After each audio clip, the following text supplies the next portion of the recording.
And this is a thing to be proud about too, and we will put it online quite soon also. This was our anniversary book, which came out 2 years ago, just to show you that we really have a tradition of 30 years of defending and promoting classical culture, languages all over Europe. These are my two great friends and truly Euroclassica colleagues, José Luis Navarro and Ramon Martinez, who are responsible for the editing of this volume.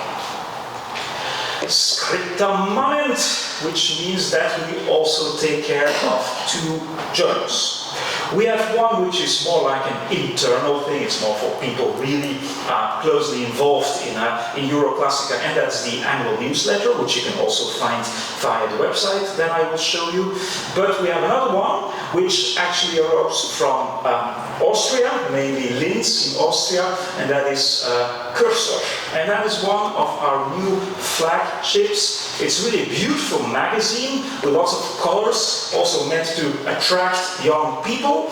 And this is one example of it. Thank you so much, Benita. And it's all open online access.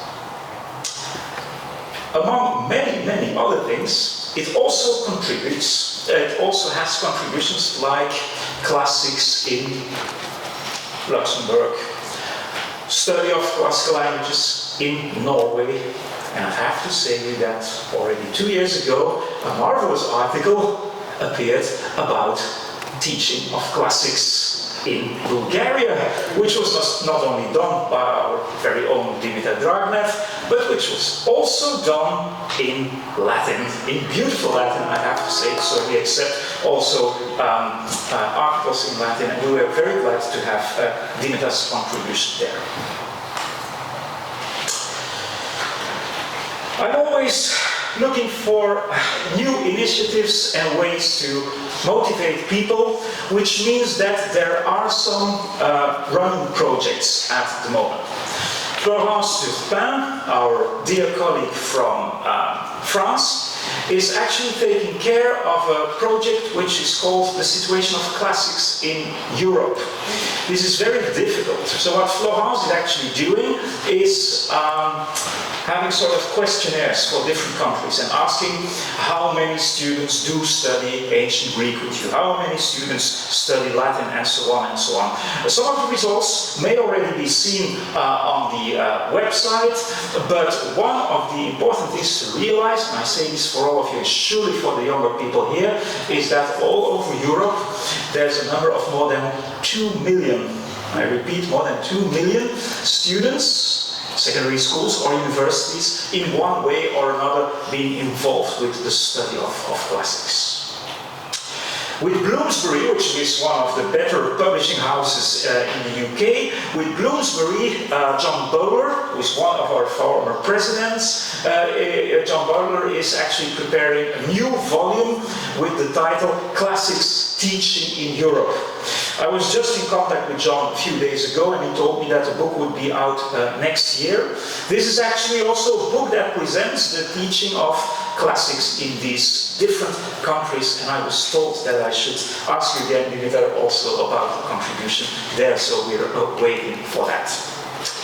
The Cursor project is of course one too, so we just go on with smaller articles about the study of classics in the different countries, and I keep on contacting new countries, asking whether they would like to become a member. So 2 years ago we had 6 new countries joining, and this is in alphabetic order, but you're first of course there. So Bulgaria joined 2 years ago, as did Estonia, as did Ireland, Latvia, Serbia and Slovenia. I can already mention now, without the General Assembly having approved this so far, but this will be okay, I have no doubts about it, that this year Georgia will join, that also Slovakia will join, and we're still waiting, but there's a fair chance that Iceland and Kosovo, North and South, would also like to be part of our project. Let's see, but this is just great because it means that we now have something like 25 countries. There's only a very few empty spots on our map of Europe.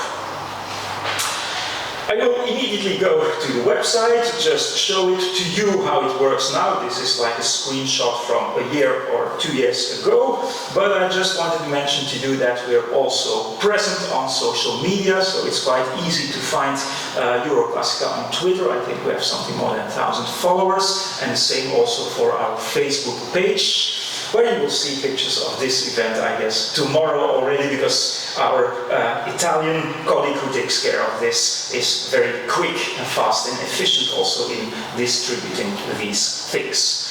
These are, again, a few personal recollections. So the General Assembly and the conference that took place in Antwerp in 2019 was the moment that I took over the presidency from John Bowler, who you see next to me. And so we always have like a sort of committee, what we call the presidential committee. Also interesting to know that the people you see next to me are coming from 5 or 6 different countries, so that makes it always very, very international. And this was the photo after the farewell dinner in Antwerp, somewhere Saturday, end of August 2019, I guess it was. So these are some pictures of the conference after the lockdowns, what we did in Split and Mostar with beautiful weather, as you can see, end of August 2021. So I just wanted to finish my talk with, first of all, an invitation. So whenever you'd like to know more, just Google me, you can easily find me, and I'd be happy to answer all questions relating to Euroclassica. And if all goes well, could you just, if we go to, I guess, Google again, yeah, okay. Yeah, so this is basically, if you just Google Euroclassica, it comes immediately, but you will see that we have kind of updated it. So this is all the things I've ever said, so the presidential announcements for Euroclassica, but it's also linked to Facebook, to Twitter, to Latin News, the Nundi Latini, and already here you have direct access to our magazine, so to Cursor, and also to the European symbols, but even more, if after my talk you say, well, these books, I just like to have them, I'd like to see them, well, very easy, they're all free online access. 30 years of Euroclassica, Europatria, Europatrida, it's all there, so you just have to grasp the opportunity, just profit from all that's there. It's kindly offered. And that's how I'd like to end my presentation here, not before thanking you all again for the invitation, and of course, special thanks to my good friend Dimitar Dragnev, who sort of set up the whole initiative. It's really a pleasure to be here, and I can say merci, yeah? And also something, and I always say blagadariu, which is not right, but I know that it's somewhere, it comes close to it. So merci, it's an honor to be here.